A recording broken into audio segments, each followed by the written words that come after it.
नवनवीन व्हिडिओ पाहण्यासाठी व आमच्या सोबत राहण्यासाठी चॅनलला सबस्क्राइब करायला विसरू नका। तर बघा काय बातमी आहे, नोकरदारासाठी मोठी खुशखबर। पगारवाढीबाबत गणित बदलणार, 3 ऐवजी 5 फॅमिली युनिट्सचा नवा फॉर्म्युला चर्चेत। पगारात होणार भरघोस वाढ। 8व्या वेतन आयोगाकडे देशभरातील कोट्यवधी सरकारी कर्मचारी आणि निवृत्ती वेतनधारकांचे लक्ष लागले आहे।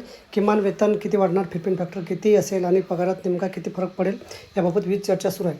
या दरम्यान फॅमिली युनिटच्या नव्या सूत्राची जोरदार चर्चा सुरू झाली आहे। या प्रस्तावानुसार कर्मचाऱ्यांच्या आश्रित आईवडिलांचाही कुटुंबात समावेश केल्यास फिटमेंट फॅक्टर 3.83पर्यंत जाऊ शकतो आणि किमान मूळ वेतन हे सुमारे 59,000 रुपयापर्यंत वाढू शकते अशी शक्यता व्यक्त केली जात आहे। काय आहे फॅमिली युनिटचा प्रस्ताव?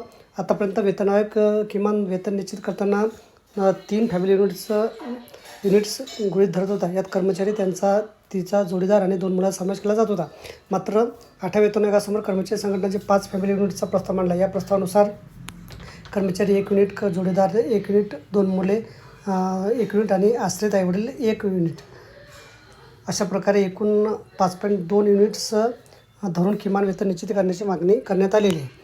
7व्या वेतन आयोगाकडे 1957च्या भारतीय कामगार परिषदेच्या LIC निकषाचा आधार घेतला। त्यावेळी 3 फॅमिली युनिट्सच्या गणनेनुसार 2.57 फिटमेंट फॅक्टर लागू करण्यात आला होता। किमान मूळ वेतन 7,000 रुपयावरून थेट 18,000 रुपये करण्यात आलं। या सूत्रावर सध्या सरकारी कर्मचाऱ्यांचं वेतन निश्चित झालेलं आहे। तर बघा, अशा प्रकारे अत्यंत महत्त्वाची माहिती आपल्याला समजली असेल। व्हिडिओ सुद्धा आवडल्यास लाईक करा, शेअर करायला विसरू नका।